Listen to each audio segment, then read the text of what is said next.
My mother slept with my fiancé and then had the nerve to come back with a ridiculous favor. My name is Elena. For a long time, I was the reliable one, the daughter who remembered every birthday, the daughter who paid for the emergency plumbing repairs at her mother's house without asking for a dime back. I was the girl who did everything right and somehow still ended up with nothing. Until the day I decided that being good was a losing game.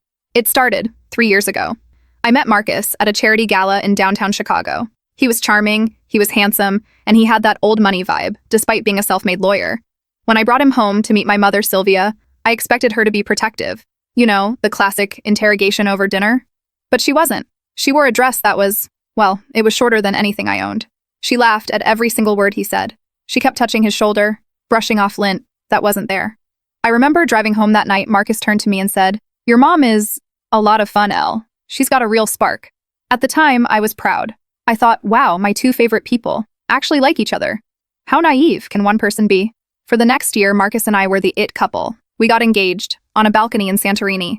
The ring was a 2-carat diamond that felt like a promise of safety, of a family that didn't feel fractured like the one I grew up in. My father had left when I was 6. Sylvia always told me it was because he couldn't handle a strong woman. Now I realize he probably just wanted to escape the vacuum of her narcissism. As the wedding planning started, things got weird. Every time I picked a flower arrangement, Sylvia hated it. Every time I chose a dress, she said it made me look a bit washed out. But when Marcus suggested something, it was brilliant. It was inspired. One Tuesday, I stayed late at the office.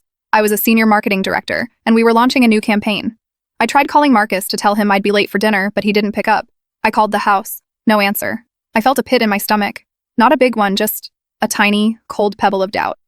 I drove home early. When I pulled into the driveway, I saw my mother's car. Not unusual. She had a key. She helped with the laundry. I walked inside quietly.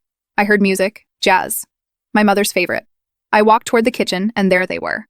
They weren't kissing. Not yet. But they were dancing. Marcus had his hands low on her waist. Sylvia had her head back, laughing that high-pitched girlish laugh that she only used around men. "Oh, Marcus," she purred. "Elena is so lucky. She has no idea how to handle a man like you." Marcus leaned in, whispering something in her ear that made her face flush. I should have walked in then. I should have screamed. But I was frozen. I was that 6-year-old girl again, watching my mother take the last piece of cake and telling me I was too chubby to want it anyway. I backed out of the house. I sat in my car, in the dark, and I realized my life was a lie. I didn't confront them. Not yet. I'm a marketing strategist, remember? I know how to play the long game. I know how to gather data. I installed a nanny cam in the living room, disguised as a digital clock. I told them it was for security, because there had been break-ins in the neighborhood. The footage from the very first day, it broke me.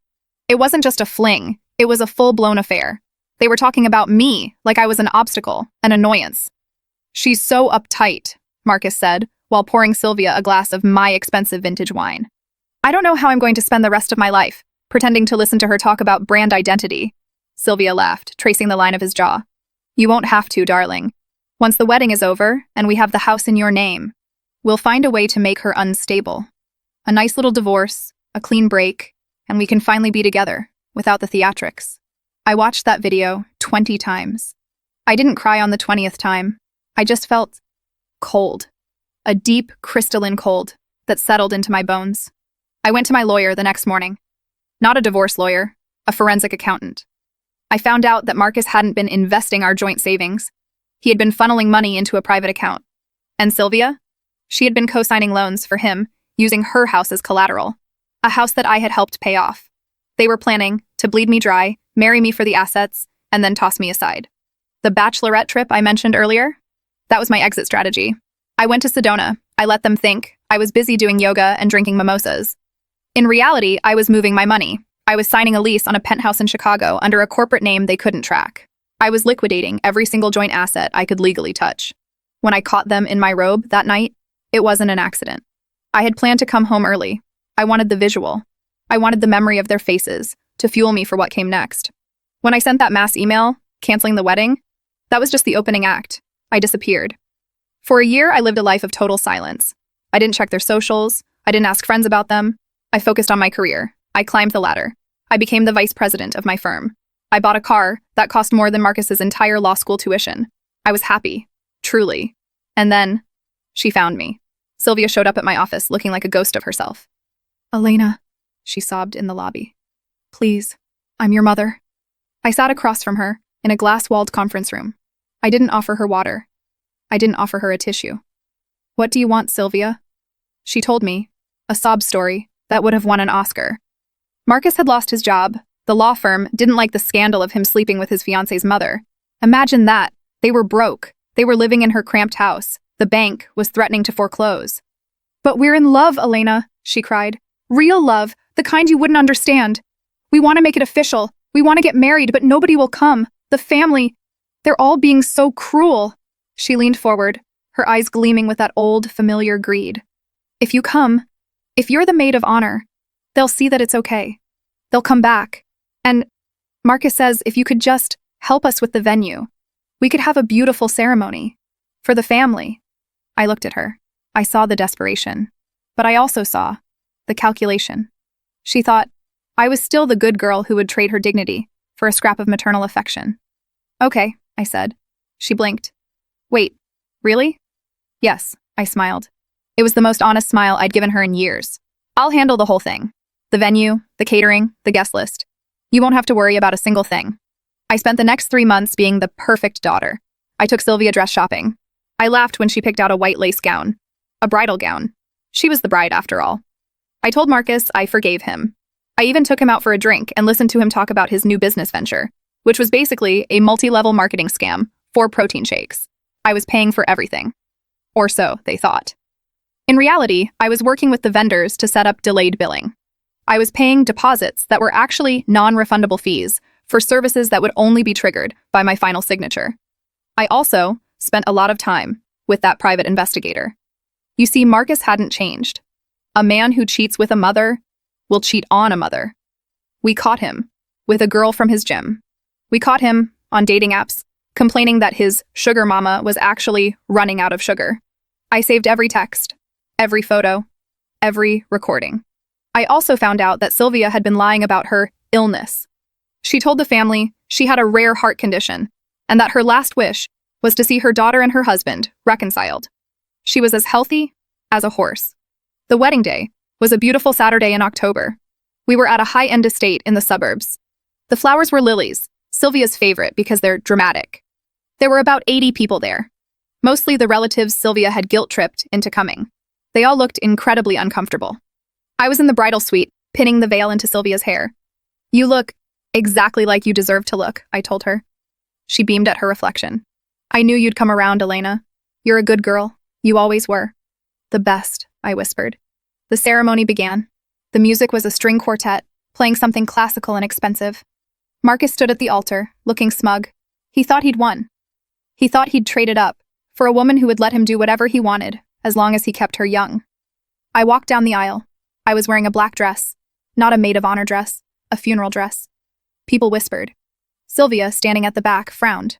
I got to the front, and instead of taking my place, I walked over to the tech booth. "Ladies and gentlemen," I said, my voice echoing through the speakers, "before we begin the vows, I have a small gift, a tribute to this unique union." The lights dimmed. The giant screen behind the altar roared to life.